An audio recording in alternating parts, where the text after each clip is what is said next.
નમસ્કાર મિત્રો જો તમે 2026માં પૈસાનું રોકાણ કરવા માંગતા હોય તો આ વિડીયો તમારા માટે બેસ્ટ સાબિત થઈ શકે છે। જ્યાં મિત્રો આજના જમાનામાં લગભગ જે છે તમે એફડી કરતા હોય મતલબ કે ફિક્સ ડિપોઝિટ કરતા હોય તો ફિક્સ ડિપોઝિટમાં તમારે વધારેમાં વધારે વાર્ષિક 6 થી 7% વાર્ષિક વ્યાજદર મળે છે, પરંતુ તેના સામે તમે મોંઘવારી જો તો મોંઘવારી જે છે 7 થી 8% મોંઘવારી દર વર્ષે વધતી રહેલી છે। મતલબ કે તમારા પૈસા જે છે એ વધવાને બદલે ઘટે છે અને એટલા જ માટે હવે લોકો જે છે એ મ્યુચ્યુઅલ ફંડની અંદર નિવેશ કરવા વળી ગયા છે। કાં તો પછી મ્યુચ્યુઅલ ફંડ કરતા હોય છે, પછી કાં તો પછી મતલબ એસઆઈપી કરતા હોય છે, બરાબર। બંને એક જ છે, કાં તો મહિને કરતા હોય કાં તો પછી એક જ વખતમાં પૈસા તમે રોકાણ કરતા હોય છે। તો આજે આપણે એક એવા મ્યુચ્યુઅલ ફંડ વિશે વાત કરવાના છે આપણે કે જેમાં રિસ્ક ઓછું અને વળતર જે છે તો એ વધારે મળે છે અને એ મ્યુચ્યુઅલ ફંડ જે છે એસબીઆઈનું મ્યુચ્યુઅલ ફંડ છે। એસબીઆઈ ફંડની વાત કરીએ મિત્રો આપણે તો આજે ભારતમાં 1 નંબરનો મ્યુચ્યુઅલ ફંડ બની ગયો છે। આજે 12.76 લાખ કરોડ રૂપિયા જે છે ફક્ત એસબીઆઈ મ્યુચ્યુઅલ ફંડ જે છે એસબીઆઈ ફંડ જે છે સંભાળે છે। મતલબ કે લાખો કરોડો લોકોએ આ એસબીઆઈમાં રોકાણ કર્યું છે અને એનો જ એક મ્યુચ્યુઅલ ફંડ વિશે વિગતવાર વાત કરવાના છે આ વિડીયોના માધ્યમથી। તો વિડીયોને તમે લાસ્ટ સુધી જોતા રહેજો અને ખાસ કરીને આ જે મ્યુચ્યુઅલ ફંડ જે છે એની જે વાત કરવાના છે તો એનો એક આર્ટિકલ પણ લખેલો છે।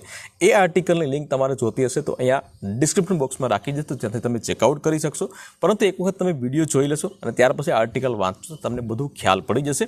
તો વિડીયોને લાસ્ટ સુધી જોતા રહેજો। તો ચાલો શરૂ કરીએ। તો વિગતવાર વાત કરીશું મિત્રો આપણે એસબીઆઈના આ ફંડ મ્યુચ્યુઅલ ફંડ વિશે આપણે।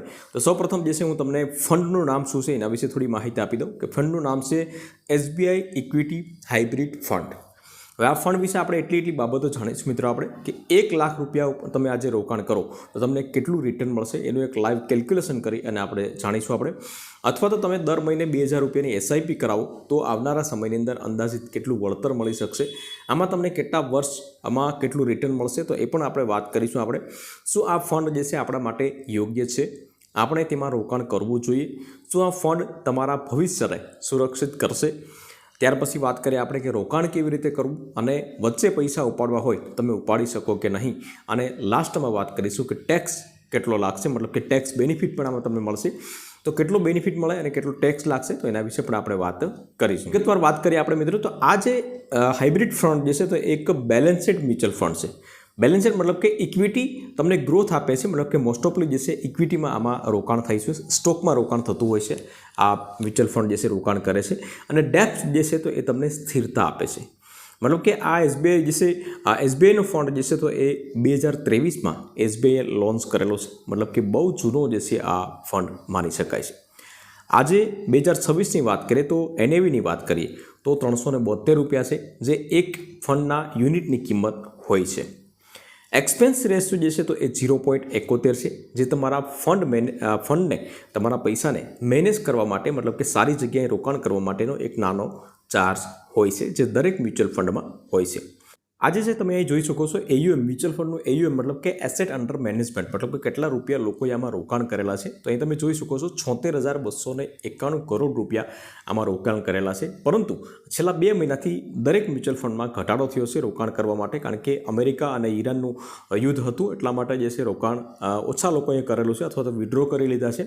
બાકી આજથી 2 મહિના પહેલાં જે છે 84-85 હજાર કરોડ રૂપિયા આમાં રોકેલા હતા, જે અત્યારે ઘટી અને 76,000 રૂપિયા થઈ ગયા છે, બરાબર। પરંતુ આવું જે છે બધી મ્યુચ્યુઅલ ફંડમાં ચાલતું હોય, તમારે જો 5 વર્ષ 10 વર્ષનું જો ટાર્ગેટ હોય તો આ કોઈ પણ ચિંતા કરવાની જરૂરિયાત નથી।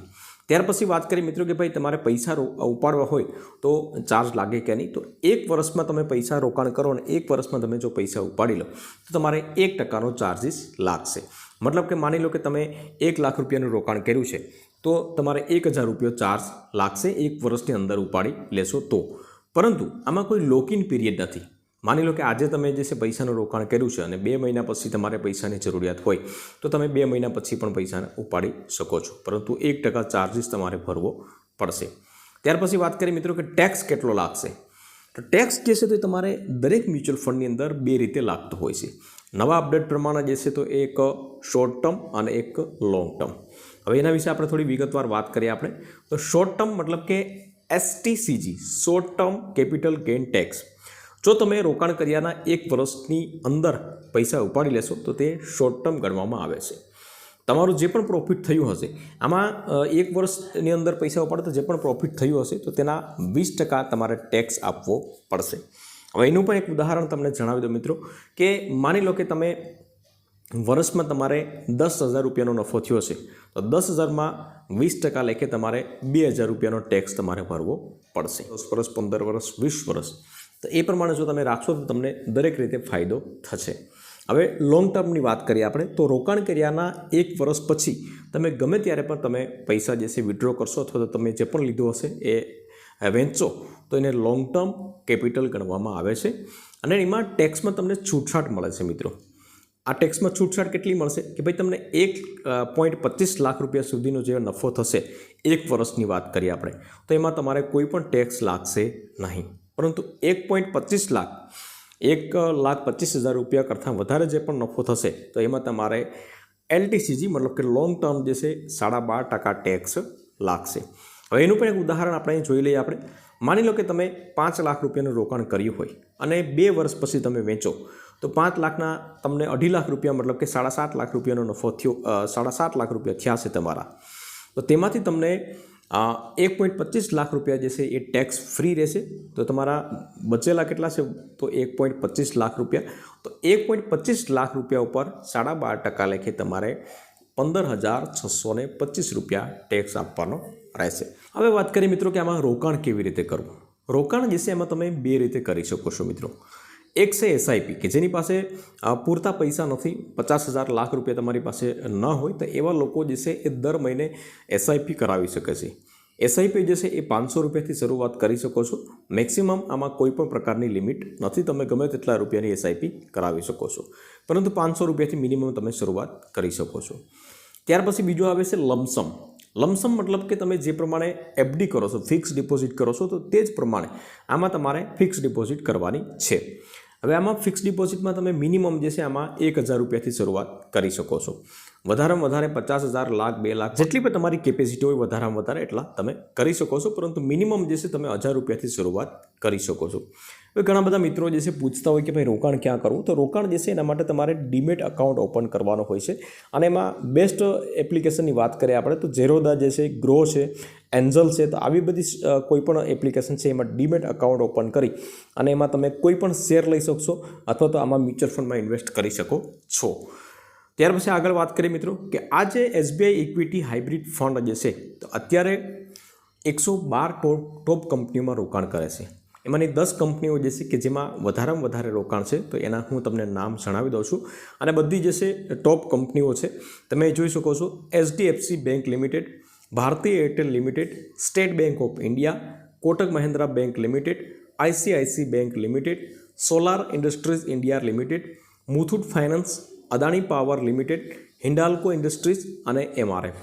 તો આવી 108 કંપનીઓમાં રોકાણ કરે છે. હવે આમાં ઘણા બધા મિત્રો પ્રશ્ન કરતા હોય છે કે ભાઈ મ્યુચ્યુઅલ ફંડમાં એટલું બધું રિટર્ન કેવી રીતે મળે છે. તો મ્યુચ્યુઅલ ફંડમાં ચક્રવૃત્તિ વ્યાજ તમને મળે છે, મતલબ કે વ્યાજનું વ્યાજ તમને મળે છે. એટલા માટે તમે ઓછામાં ઓછું રોકાણ કરો છો, પરંતુ એના સામે જે છે લોંગ ટર્મ મતલબ કે લાંબા ગાળામાં તમને રિટર્ન વધારે મળે છે. છેલ્લા 5 વર્ષના રિટર્નની વાત કરીએ આપણે મિત્રો તો 6 મહિનામાં જે છે ઓછું રિટર્ન છે, 4% રિટર્ન કહેવાય છે. તેમ છતાં પણ સારું કહેવાય, કારણ કે કોઈ પણ મ્યુચ્યુઅલ ફંડ જે છે તેમાં લોંગ ટર્મ જ ગણવામાં આવે છે, શોર્ટ ટર્મ જે છે એ ઓછું ગણવામાં આવે છે. તો છેલ્લા 1 વર્ષમાં 7% રિટર્ન આપ્યું છે.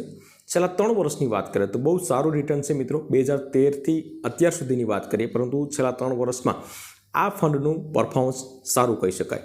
16% રિટર્ન છે. છેલ્લા 5 વર્ષમાં 14% રિટર્ન છે. એવરેજની વાત કરીએ આપણે તો 15% રિટર્ન આપ્યું છે. એવરેજની રિટર્નની વાત કરીએ મિત્રો આપણે કે અત્યાર સુધી 2013થી અત્યાર સુધી 2026 સુધી 15% રિટર્ન આપ્યું છે. મતલબ કે માની લો કે આજથી 5 વર્ષ પહેલાં તમે 1 લાખ રૂપિયાનું રોકાણ કર્યું હોત તો એ 1 લાખ રૂપિયા આજે બની ગયા હોત 2,11,36 રૂપિયા. પરંતુ મ્યુચ્યુઅલ ફંડ જે છે મિત્રો એમાં રિટર્નની કોઈ પણ ગેરંટી નથી હોતી. જે પ્રમાણે ફિક્સ ડિપોઝિટમાં તમને એવું કહેવામાં આવે કે ભાઈ તમને 7% જે છે એ 5 વર્ષ પછી એટલા રૂપિયા મળશે, તો એ પ્રમાણે આમાં મ્યુચ્યુઅલ ફંડમાં કોઈ ગેરંટી નથી હોતી. એમાં ઓછા વધુ થતું હોય છે, પરંતુ એટલું ચોક્કસ કહી શકાય કે જે તમે FD કરો છો, ફિક્સ ડિપોઝિટ કરો છો, તો એના કરતાં લાંબા ગાળે ઘણું બધું રિટર્ન તમને મળી શકે છે. હવે એક ઉદાહરણથી આપણે સમજીએ મિત્રો. આપણે અત્યાર સુધી જે છે 15% રિટર્ન આપ્યું છે. તો 15% રિટર્ન આપ્યું છે અને માની લો કે આવનારા સમયમાં પણ જો 15% રિટર્ન આપે અને આજે જે છે તમે 1 લાખ રૂપિયાનું રોકાણ કરો તો આવનારા સમયની અંદર તમને કેટલું રિટર્ન મળી શકે એનું એક અહીંયા લાઈવ કેલ્ક્યુલેશન જે છે એ કરીને તમને જણાવું છું. તો માની લો કે તમે 1 લાખ રૂપિયા 5 વર્ષ માટે તમે પૈસા રોકાણ કરેલા છે તો તમને કેટલું રૂપિયા મળશે? 2,11,36 રૂપિયા. પરંતુ એ જ 1 લાખ રૂપિયા તમે 10 વર્ષ માટે રોકાણ કરેલા છે તો એ ટોટલ જે છે કેટલા રૂપિયા બનશે? 1 લાખના 4,45,56 રૂપિયા. પરંતુ એ જ 1 લાખ રૂપિયા તમે 15 વર્ષ માટે જમા રહેવા દીધા તો તમારા ટોટલ જે છે એ કેટલા બનશે? તમારા 8,13,706 રૂપિયા. 20 વર્ષ માટે તમે જમા રહેવા દીધા મિત્રો તો તમારા કેટલા રૂપિયા બનશે? ટોટલ 16,36,654 રૂપિયા. પરંતુ એ જ 50,000 રૂપિયા 1 લાખ રૂપિયા 25 વર્ષ માટે તમે જમા રહેવા દીધા તો એ તમે જોઈ શકો છો 32,91,000ની આસપાસ તમારા પૈસા બની શકે છે. પરંતુ 25 થી 30 વર્ષ મતલબ કે 5 વર્ષનો તમે એક્સ્ટ્રા જે છે તમે જમા રહેવા દો તમે તો તમારા 1 લાખ રૂપિયા તમારા ટોટલ કેટલા રૂપિયા બનશે? અહીં તમે જોઈ શકો છો 66,21,177 રૂપિયા. ફક્ત 15% તમને જો રિટર્ન મળે તો લોંગ ટર્મ જેટલો લાંબો ગાળો તમે મ્યુચ્યુઅલ ફંડમાં ઇન્વેસ્ટ રાખો એટલું જ તમને રિટર્ન જે છે એ વધારે મળશે.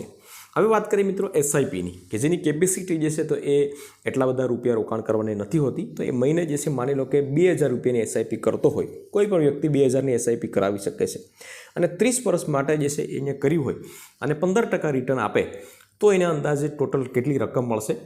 તો સૌપ્રથમ જે છે રોકાણ કરેલી રકમ જે છે એ 7,20,000 રૂપિયા તમારી થશે.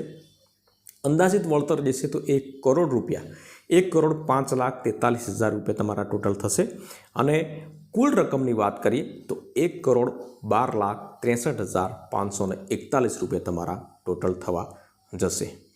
તો આ પ્રમાણે મિત્રો વ્યાજદર જે છે તમને ચક્રવૃત્તિ વ્યાજદર મળતું હોય છે. જેટલો લાંબો ગાળો તમે રોકાણ કરો એટલું જ જે છે તમને વધારે રિટર્ન મળે છે.